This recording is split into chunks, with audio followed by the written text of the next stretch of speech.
So, hello and welcome. My name's Steve Nobel, and today I'm speaking with Darius Meibodi on psychic attack and black magic. So, Darius graduated in 1994 from the University of Heidelberg Medical School in Germany. He moved to London in 1997, where he practiced oncology medicine for almost 20 years. In 2002, he qualified as a light body integration practitioner, and part of his work is clearing black magic. He left traditional medicine in 2015 in order to fully practice as a healer. He currently lives in south of France and travels frequently for his work to the UK and Mexico. He's available for individual and group sessions in person and via Skype. Hi Darius.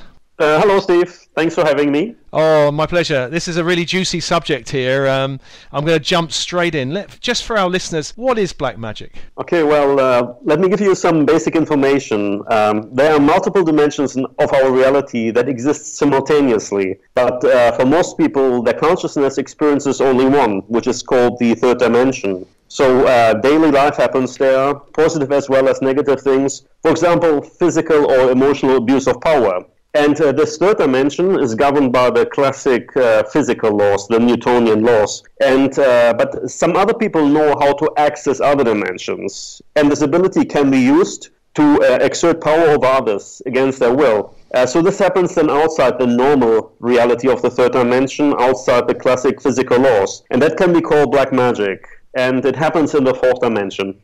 So is black magic the same as psychic attack? I would say there's very much an overlap. You can say psychic attack is a form of black magic. A psychic attack is basically that you attack someone, so you project certain negative energies and bypassing classic physical laws in order to have an effect of them. So yeah, a psychic attack is one form of black magic. So if someone thinks they're having a psychic attack, what are the typical signs and symptoms?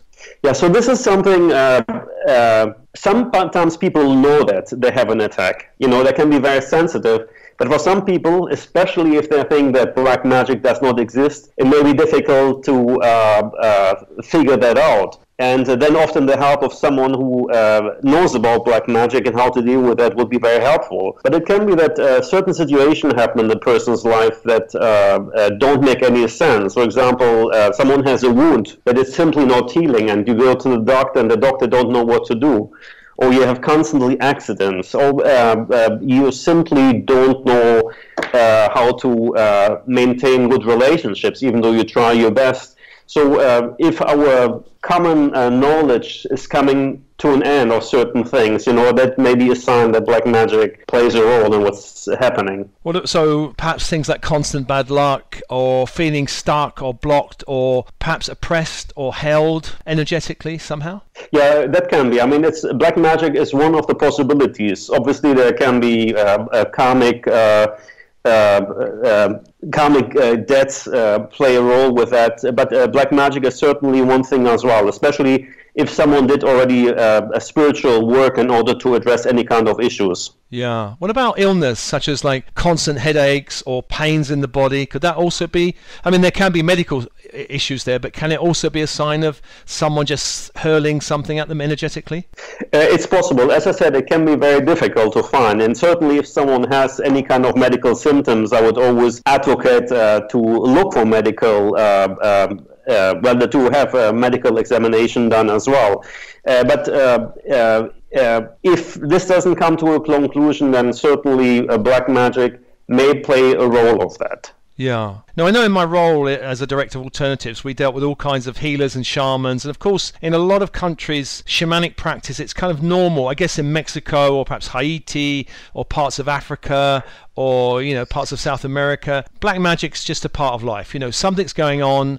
It might be someone's doing something. It's kind of part of the culture. But in London or New York or, Toronto or something, if you used to say to someone, well, I think you're suffering from black magic, we'd probably look at them a bit, like, what are you talking about? What about the cultural issues about non-believing about stuff like this? It still goes on, doesn't it? Yeah, I mean, the refusal to believe in black magic certainly does not prevent black magic being done on someone, right? Yeah. But I agree. In the Western world, the belief in black magic is often seen as ridiculous, and this, of course, helps those who use black magic for their own benefit to keep their practice unseen from others. Yeah. If you see that knowledge is power, and if most people are prevented from accessing this knowledge or refuse to access this knowledge because it's seen as ridiculous, then that can help, of course, to keep them under control. But it's certainly in places like London, Rome, Paris. I mean, black magic is rampant. Often people in very high power positions use these tools and keep them to themselves. Absolutely. Now, I know a story of a guy I met who's actually was a shaman. He was a medical anthropologist, and he was sent to Haiti to study something, and he came across voodoo, and he didn't believe in it, and his colleague said, well, do you want to try it out and experiment? And he said sure, and he went along to a voodoo practitioner who did something to him, and he went back to New York, and he was having dinner with his friends and said nothing's happening. This was a set time for him to be doing stuff. Nothing happened. So he said, it is nonsense, I don't believe in it, it's all placebo. But then the next day or the day after, he went home and was struck with chronic headaches and started vomiting, and his friend back in Haiti phoned him and said, sorry, the guy couldn't do it on the designated day, he's doing it now, are you feeling anything? And so then he suddenly realized it's not about placebo, or because a lot of people say, oh, it's all placebo, don't they? It's just if you believe in it or not. But it doesn't matter really whether you, as you say, it doesn't matter whether you believe in it or not. It still can happen. Yeah, and just like if you refuse to believe in that can actually prevent you from finding appropriate help. If you don't make it one possibility, And I mean, in my practice, because I've been working as a spiritual healer a lot in London too, and in other Western parts of the world, I mean, a lot of people experience black magic attack. Why would someone actually do this to another person? Is it jealousy, or why would someone do that? It's I think the use of black magic can give instant gratification or very fast gratification, as opposed to going the white way and evolving spiritually in order to manifest goals. So it can be out of jealousy, it can be the different reasons. I mean, for example, in Mexico where I work a lot, it's not uncommon for people to have love spells. Yeah. Love spells are one part of black magic as well. You make someone, or you want to make someone else fall in love with you who wouldn't do otherwise, right? Yeah. So this is often a thing. And then also, in order to get revenge on people, in order to get fame or fortune, and so this is a very common thing for people to actively participate in black magic. So there's a kind of distinction, isn't there, between someone saying, I want to attract more love in my life, and doing some energy work and attracting love from the universe, to someone saying, I want Bob or Jane or Fred or whoever to love me. Absolutely, because what you do in black magic, that you impose your will on others, disrespecting their own free will. Okay, that's the crossing line. Do you think that there's a psychic attack can also be unconscious? We talked about the kind of conscious,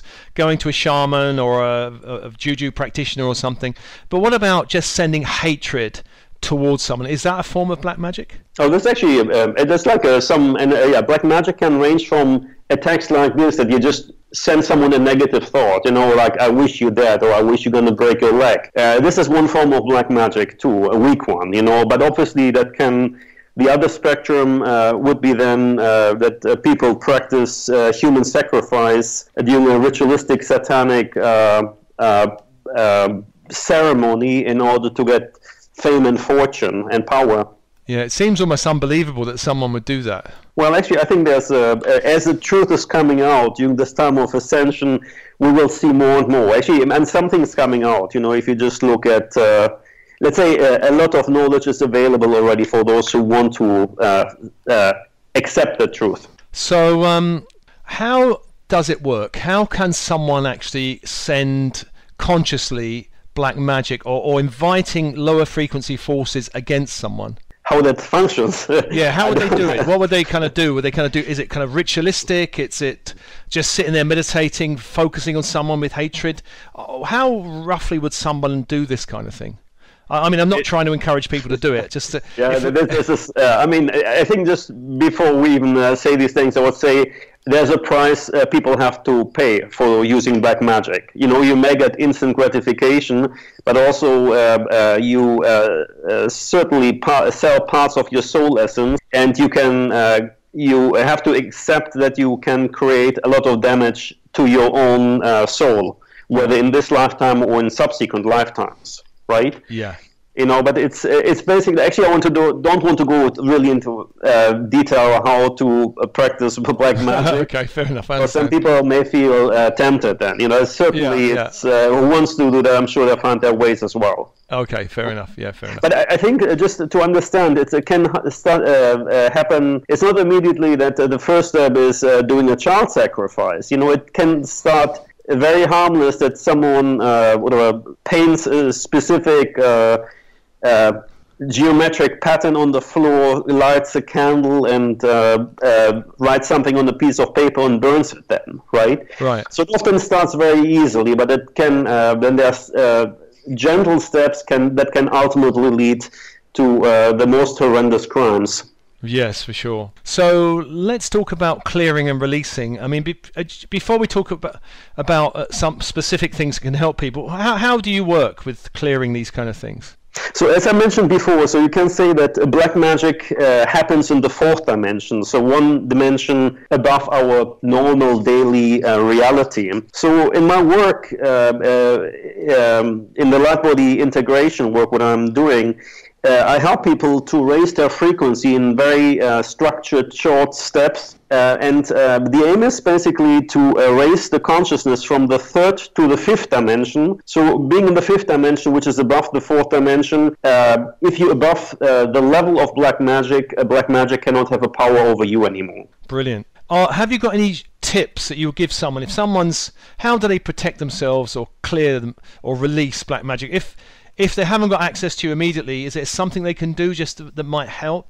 I think it's important when people have black magic on them. Often the reality can be distorted as well. I give you an example. I had one client who had black magic on her, and she accused me of doing black magic to her. Right. So I think if someone is affected negatively by black magic, it is often helpful to seek help of someone who is able to deal with it. Fair enough. All right. Brilliant. Another thing is, we were going to do that, I think, later. It's good the practices like daily meditation, asking some high beings like archangels, for example, or Jesus or God for protection. These are very effective tools also to reduce the risk or prevent black magic from happening. Okay, great. Now I know you're going to do a meditation for us, Darius, around raising our vibration and help neutralizing, clearing some of this stuff.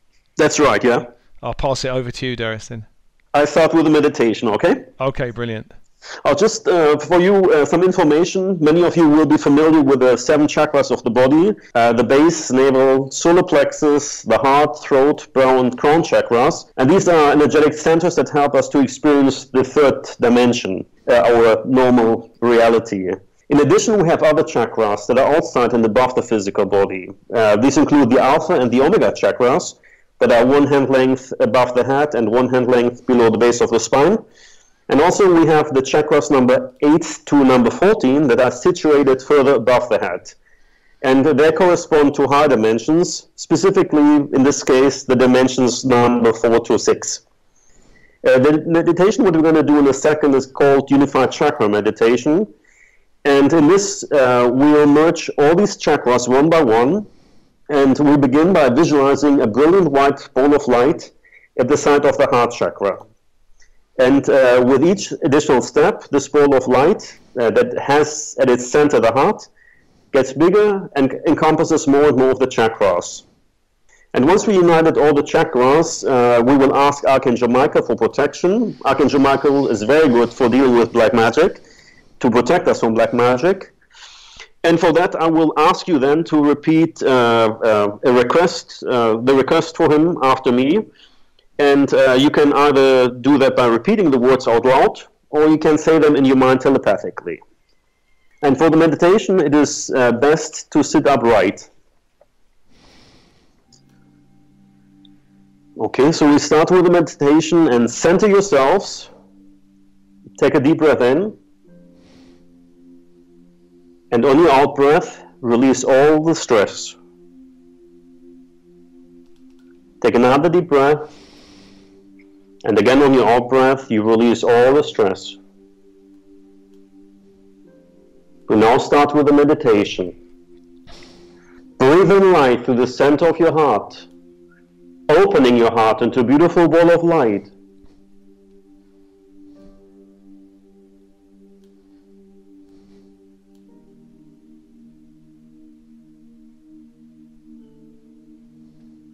Breathe in light through the center of your heart, allowing the light to expand, encompassing your throat chakra and your solar plexus chakra in one unified field of light, within, through, and around your body.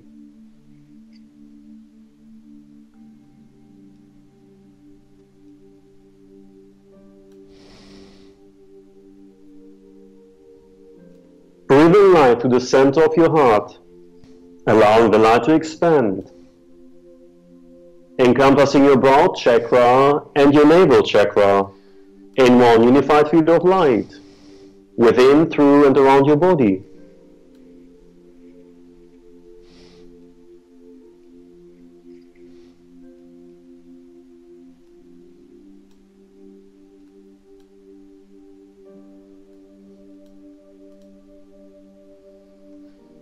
Breathe in light through the center of your heart, allowing the light to expand, encompassing your crown chakra and your base chakra in one unified field of light, within, through, and around your body.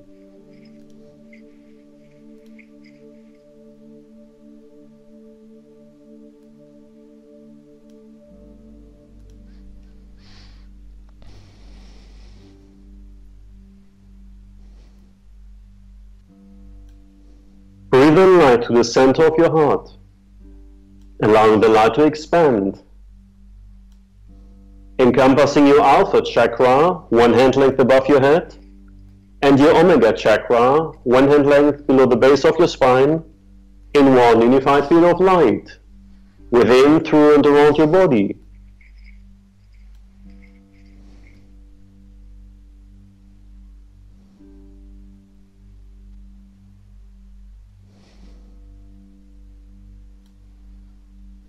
Allow the waves of Archangel Metatron to move between these 2 points. You are a unity of light.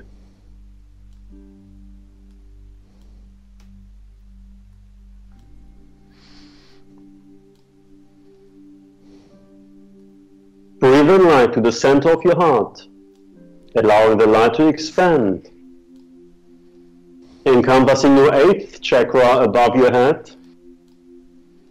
and your upper thighs in one unified field of light, within, through, and around your body.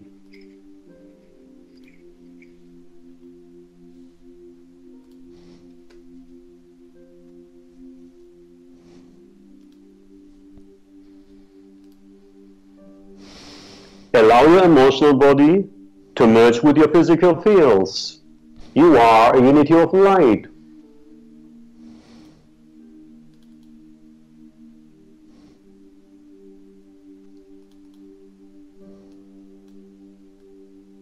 Breathe in light to the center of your heart, allowing the light to expand, encompassing your 9th chakra above your head and your lower thighs in one unified field of light, within, through, and around your body.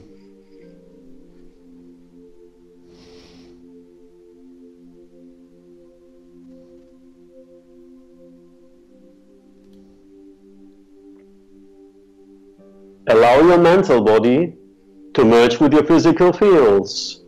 You are a unity of light.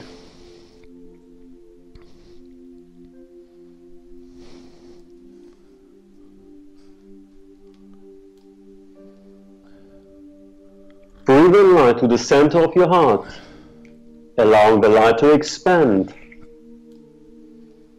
encompassing your 10th chakra above your head and your knees in one unified field of light, within, through, and around your body.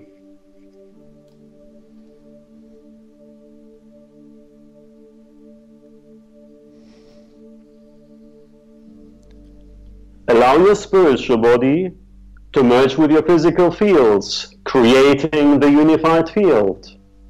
You are a unity of light.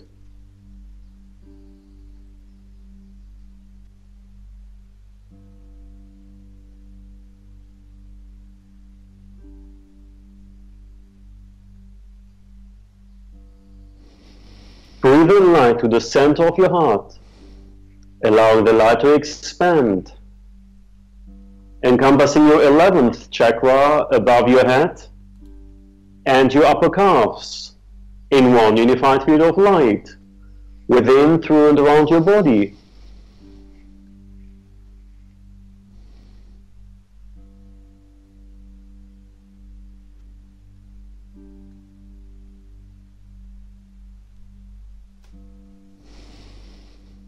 Allow your oversoul to merge with the unified field.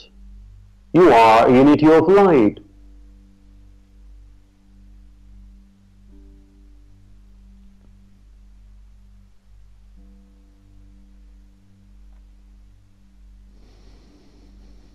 Breathe in light to the center of your heart, allowing the light to expand, encompassing your 12th chakra above your head and your lower calves in one unified field of light, within, through, and around your body.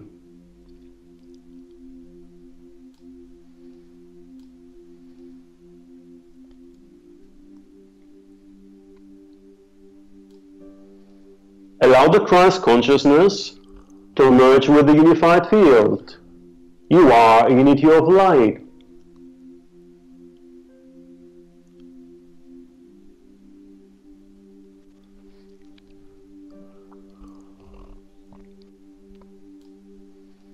Breathe in light to the center of your heart, allowing the light to expand, encompassing your 13th chakra above your head and your feet in one unified field of light, within, through, and around your body.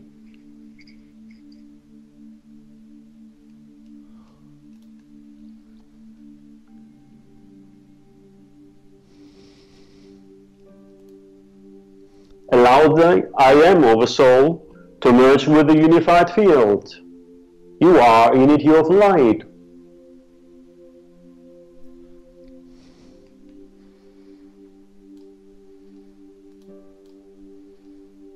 Breathe in light to the center of your heart, allowing the light to expand, encompassing the 14th chakra way above your head and way below your feet, in one unified field of light, within, through, and around your body.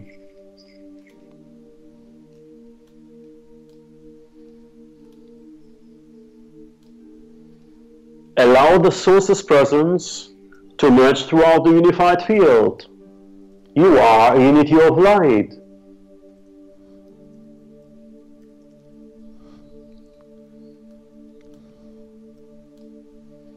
Breathe in light to the center of your heart and ask that the highest level of your spirit radiates forth from the center of your heart, filling this unified field completely, and radiates forth throughout this day. You are a unity of spirit.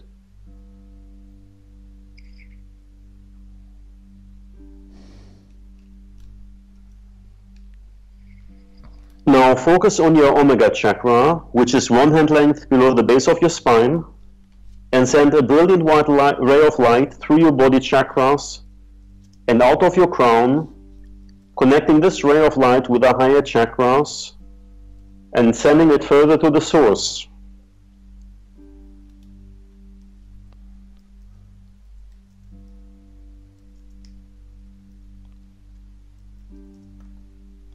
And now focus again on your Omega chakra, 1 hand length below the base of your spine, and send the white ray of light in the opposite direction, allowing it to anchor in the new earth.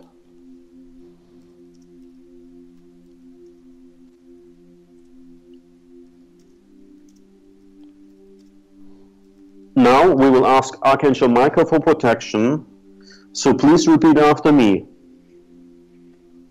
Dear Archangel Michael, please cut all my cords that form part of any misuse of power or of any black magic now. Please create and maintain complete protection for me on this day and beyond. Thank you for this gift of love. It is done. It is done. It is done.